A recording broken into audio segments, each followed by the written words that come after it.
Welcome to CBC Windsor News at 6. I'm Meg Roberts. Thanks so much for spending part of your evening with us tonight.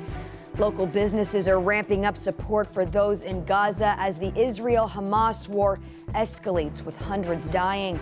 And we go to the Nathaniel Veltman trial, who is being cross-examined by the Crown earlier today. Plus, a Windsor man says the path to becoming a Canadian citizen can be long and tedious. He wants that to change. Hamas and health officials in Gaza are blaming Israel for an airstrike on a hospital in Gaza City. They say 500 people may have been killed. The Israeli military says its intelligence indicates the hospital was hit by a rocket that was misfired from inside Gaza. CBC's Chris Brown has the details from Jerusalem. The scene at the Al-Aqli hospital after the missile strike was utterly chaotic and awful. People rushed in to help survivors and pull bodies out. Health authorities said hundreds may be dead, but it was not immediately possible to confirm any numbers.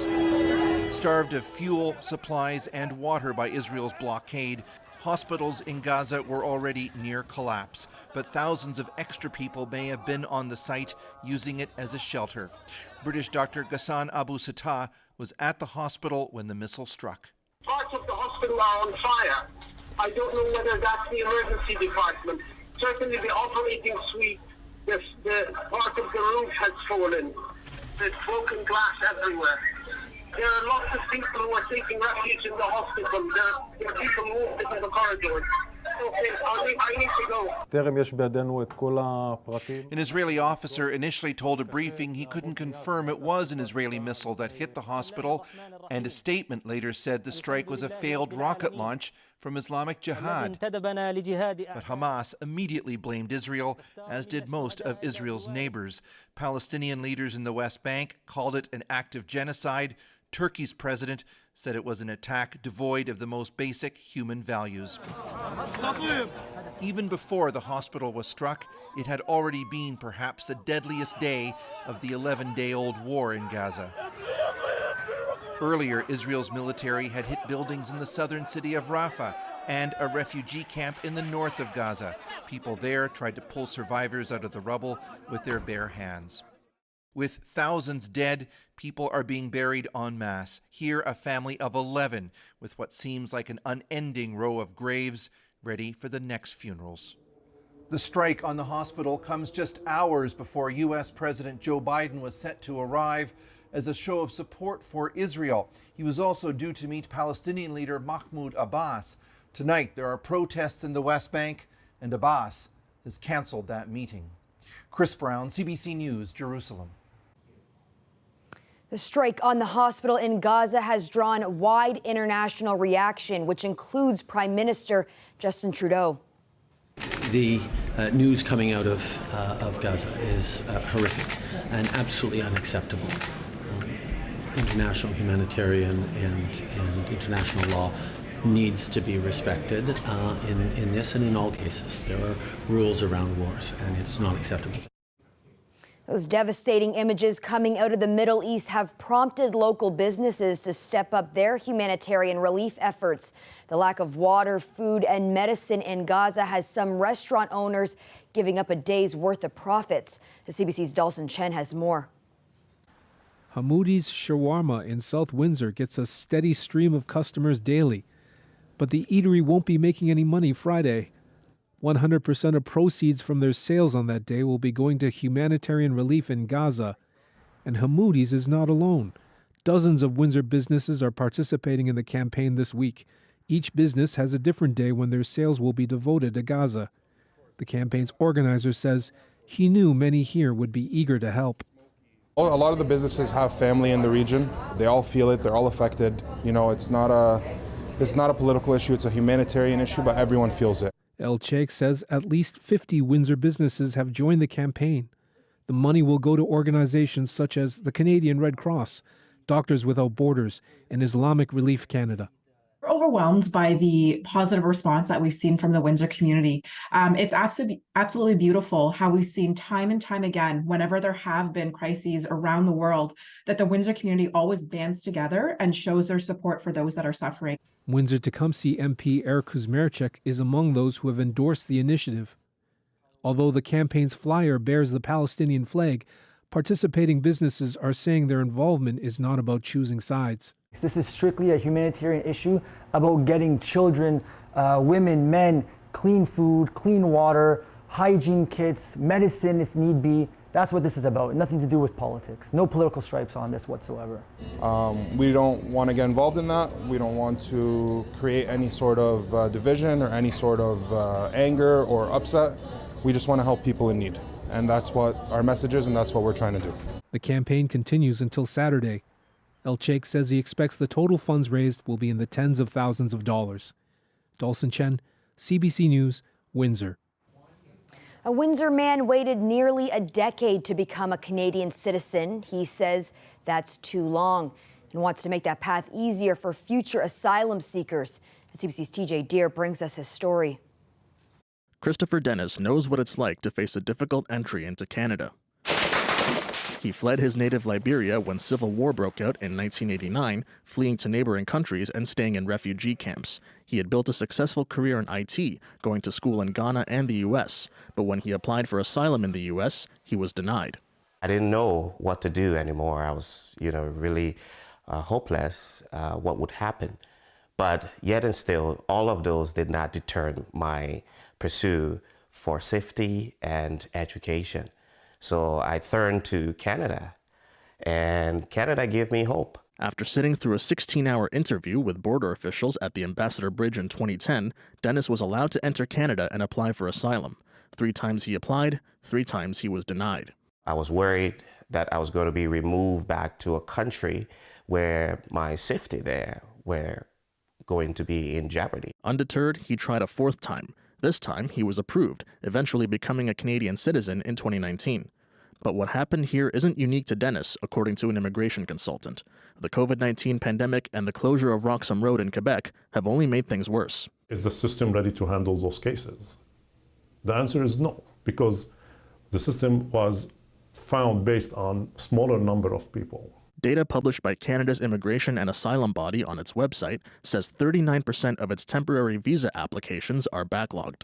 A spokesperson for the body says they're working on reducing backlogs and that asylum claims can be forwarded to the Immigration and Refugee Board, or IRB. An IRB spokesperson says that from last September to this August, the average processing time of the more than 48,000 claims they received was 17 months, 7 months shorter than their target. For Dennis, a pivotal moment in his life was leaving his daughters behind in Africa, but all of them will soon be reunited. His older daughter, Christine, joined him in Canada in 2012, and his younger daughter, Grace Apple, will soon join them with her daughter, Christine Bella, after they were granted entry. Because of his experience dealing with the asylum application system, it inspired Dennis to give up his IT career and help others who face the same hurdles he did. He completed the Immigration and Citizenship Law program at Queen's University and wants to open his own practice in Windsor as an immigration consultant. Whenever there is, you're going through a tough situation and your neighbors open up the doors for you for refuge, you always remember that. And that's what I will always remember. TJ Deere, CBC News, Windsor. The accused killer of a Muslim family in London testified that he saw Muslim people as his enemies. That is one of the theories presented to him by the Crown today during the cross-examination of Nathaniel Veltman. Catherine Brulaw continues to follow the trial that's happening here in Windsor. She joins me now live. Catherine, how did the Crown approach this cross-examination today? Crown Attorney Unifor Moser started by asking Nathaniel Veltman to confirm that his action caused serious injuries to a 9-year-old boy and the death of 4 members of the Afzal family. The accused agreed with these statements. The counsel then asked about his state of mind, but also his political views against the Muslim community, citing, for example, the manifesto that was found by police on the accused computer. She said that the language used by the accused to describe the Muslim community had for objective to dehumanize and depersonalize those that he considered his enemies. We have to remember that earlier during the day, the accused was also asked questions by his own lawyer, and he said that on June 6th, he gave in to what he called urges to hit the family in this case, urges that he had pushed back to twice before, at least in similar circumstances. He also said that he initially felt horrified after the collision, but also felt some relief that those thoughts, those intrusive thoughts, would no longer obsess him. Catherine, I understand supporters of the accused were present in the courtroom this week. 6 people were present yesterday, 1 today. These people refused to speak with media, but they were visibly there to support the accused. For example, nodding when he was looking in their direction. But you have to know that, and we've talked about this before, that members of the Muslim communities have also been in this courtroom daily, on a daily basis, on a rotation basis as well. I want to say 10 of them were here today, approximately. But as you can hear, the testimony that we've heard for the last 3 days has not changed the way that they view this case. The accused has put forward a lot of excuses or justifications for his actions. It seems that he is sort of backpedaling, so to speak, and considering the crimes that he's committed and the very clear statements that he's made on record to the police about not regretting anything, about how deliberate these acts were. We are honestly hoping that he is prosecuted to the fullest extent of the law, no matter what he says on the stand. Cross-examination of the accused will continue tomorrow. Thanks so much for that, Catherine. That's the CBC's Catherine Brula reporting live. Chatham-Kent police say human remains have been found at a Wallaceburg property. The remains were found at an excavation site on Gillard Street. Police say that information was brought forward by a construction company last week. Also saying after a thorough examination by forensics, it was determined the remains had been there for an extremely long time. The remains have been collected and are in the custody of the coroner's office. Police say their investigation has concluded.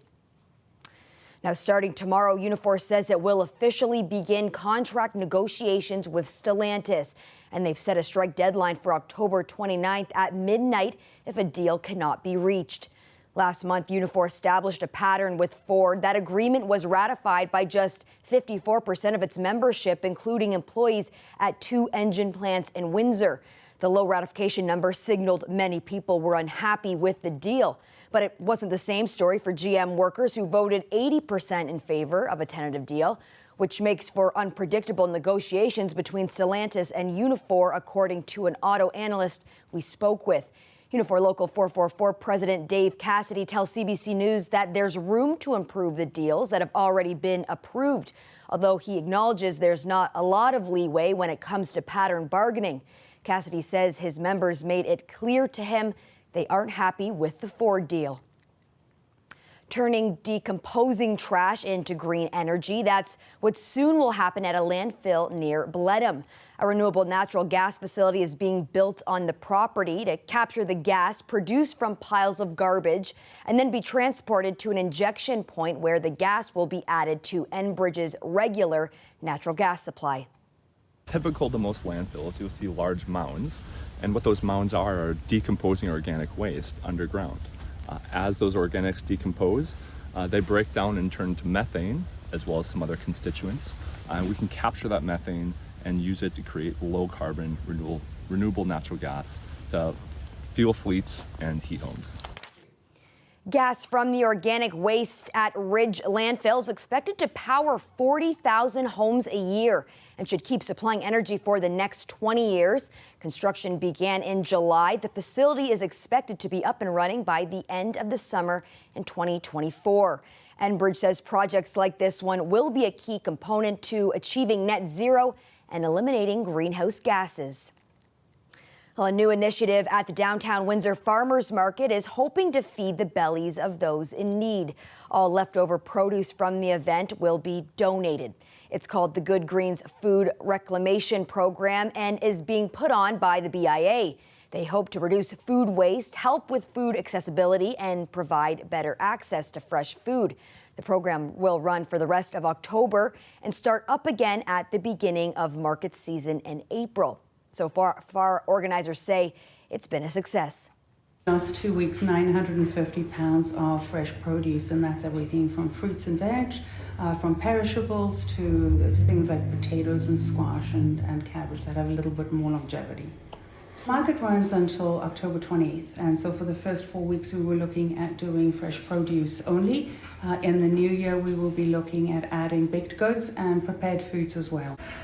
The food will go to 4 local agencies, including the Downtown Mission, Salvation Army, the Women's Welcome Shelter, and the Downtown Community Collaborative. Amherstburg's Libro Credit Union has donated $20,000 to the program. That will allow the farmers market vendors to cover the cost of any leftover fruits and veggies that get donated. It's been an added bonus to our food bank as well as to the meals. We put out 300 or so meals a day, and we see about 2,200 individuals a month at our food bank. So it's allowing everybody to have a little bit of some fresh produce in their everyday diet. So it's been wonderful. Windsor City Council narrowly approved a controversial condo development near the Ford City track. Last night, Council allowed rezoning to permit a 92-unit condo development on Alexis Road, south of Seminole Street. That's right next to a vacant schoolyard. It's a $35 million project that would see 2 6-story condo buildings go up. But neighbors in the area oppose the project, saying it will impact traffic, parking, and congestion and noise on a quiet residential neighborhood. Ward 1 Councillor Fred Francis voted against the project, saying he agrees with neighbors that it may not be compatible with the area. Mayor Drew Dilkens, who supported the project, says it's pushing the limit of what's reasonable for a neighborhood, but still falls within it. Dilkens pointed to the urgent need for more housing in our region, with 1,000 people moving here just last month alone. You might not feel it, but inflation in Canada eased slightly in September, slipping back to 3.8% following a jump to 4% in August. The main drivers of inflation include mortgage interest costs and rent. Gasoline prices were also a factor, up compared to last September, but down from August. Price growth for groceries continued to slow in September, but remained above headline inflation, rising 5.8%, which is a drop from nearly 7% in August. Well, there's a live look at the tower cam now as those days get shorter and shorter. We have your full weather forecast coming up after the break.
Every year I tell myself I'm going to come up with a unique and original Halloween costume, but it always proves to be a challenge. Well, a man from Nova Scotia met that challenge a couple years ago. Colin Muse has been designing and making Halifax and Nova Scotia themed costumes since 2021 and has been wearing the love for his hometown on his sleeve ever since. His latest creation is a take on the famous Halifax Harbour ferry boats. Other outfits that have been made a splash online include the Clock Tower, the Waterfront Wave, and of course, the Peggy's Cove Lighthouse. All the costumes are part of a project Muse calls Becoming Halifax.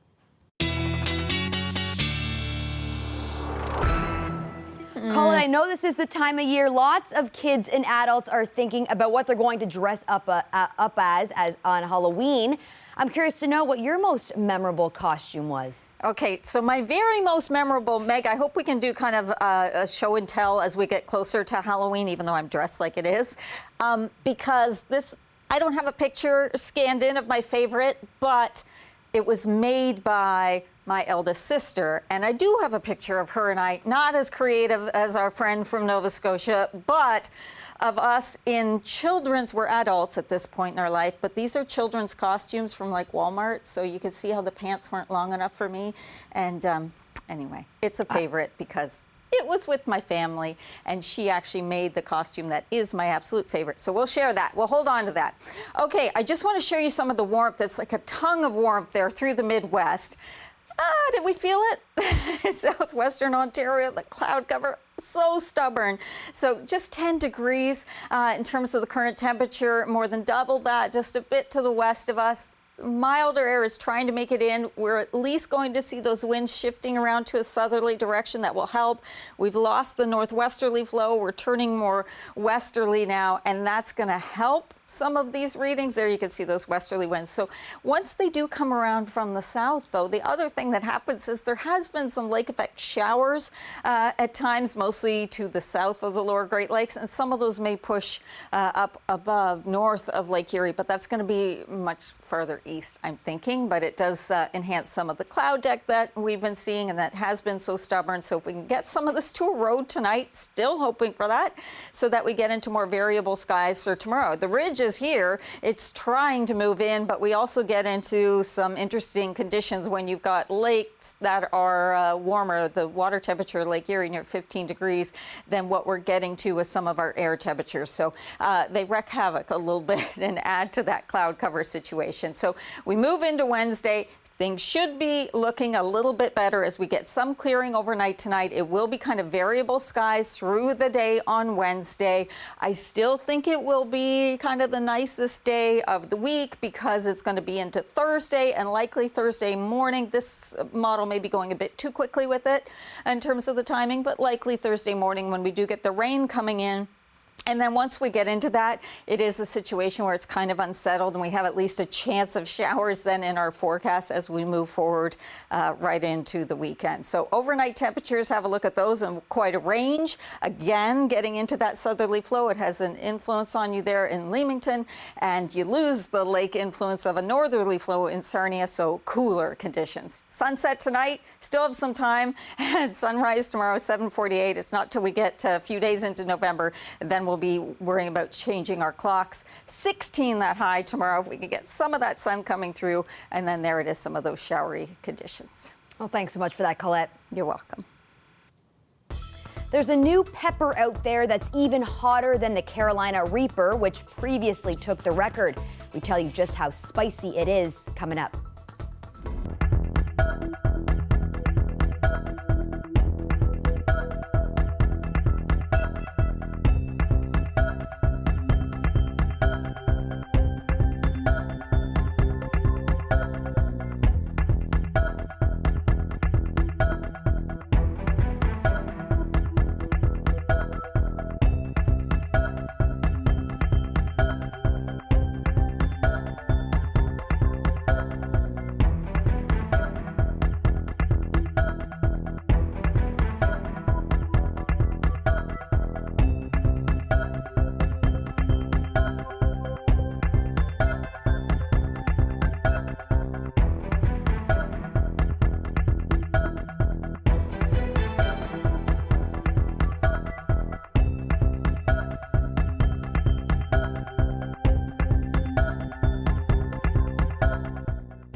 A man who cultivates hot peppers is burning up the record books again. Hot pepper expert Ed Curry has scorched his own world record pepper called Pepper X. It replaces his previous Guinness World Record holder, the Carolina Reaper, which was the hottest pepper in the world for 10 years. Pepper X is a crossbreed of the Reaper and comes in with a heat rating of nearly 2.7 million Scoville units. Now, just for comparison, a regular jalapeno registers around 5,000 units. Curry said he ate a Pepper X and felt the heat for 3.5 hours. Every year, a museum in the U.S. chooses new additions for its Toy Hall of Fame. But this year, to mark its 25th anniversary, it's doing something a little different. It's asking the public to make one of the selections by choosing from 5 toys that have been finalists for many years and never got selected. Remember Transformers, those toys that were everywhere in the 80s and 90s? Well, they haven't gotten a nod from the Hall of Fame. Neither have Pez dispensers, which have been around since the 1940s, dispensing those candy bricks. The pogo stick has been bouncing around since the early 20th century. No Hall of Fame induction. And believe it or not, Fisher-Price's corn popper made its debut in 1957. My Little Pony was also first introduced in the early 1980s. Now, if any of those sounded like a favorite to you, you can head over to the Museum of Play website and you can vote up until the 24th to put one of those childhood classics in the Hall of Fame. Well, that's it for CBC Windsor News. Don't forget, for news anytime, you can go to our website at cbc.ca/Windsor. Thanks so much for tuning in. Looking forward to seeing you back here tomorrow night.